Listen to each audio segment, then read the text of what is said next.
അന്ന് ഒറ്റമുറിയുള്ള വീട്ടിൽ 5-10 പേർ ഒരുമിച്ച് താമസിക്കുന്നു. ഇന്ന് 5-10 മുറിയുള്ള വീട്ടിൽ 2 പേർ മാത്രം താമസിക്കുന്നു. അന്ന് 1000 പേരെ സഹായിച്ചവനെ ആരും അറിയാതെ പോകുന്നു. ഇന്ന് ഒരാളെ സഹായിച്ചവനെ 1000 പേരറിയുന്നു. അന്ന് അരച്ചാൺ വയറിനു വേണ്ടി നമ്മൾ കിലോമീറ്ററുകളോളം പോയി ജോലി ചെയ്യുന്നു.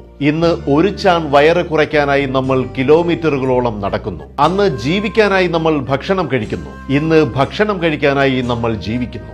അന്ന് വീടിനകത്ത് ഭക്ഷണം കഴിച്ച് പുറത്ത് ടോയ്ലറ്റിൽ പോകുന്നു. ഇന്ന് പുറത്ത് ഭക്ഷണം കഴിച്ച് അകത്ത് ടോയ്ലറ്റിൽ പോകുന്നു.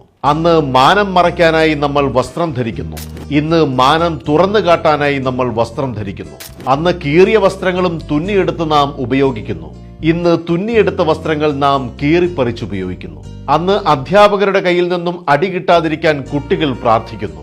ഇന്ന് കുട്ടികളുടെ കയ്യിൽ നിന്ന് അടി കിട്ടാതിരിക്കാൻ അധ്യാപകർ പ്രാർത്ഥിക്കുന്നു. നാം പിന്നിട്ട വഴികൾ ഒന്ന് തിരിഞ്ഞു നോക്കാൻ ആരോ എഴുതിയ അർത്ഥവത്തായ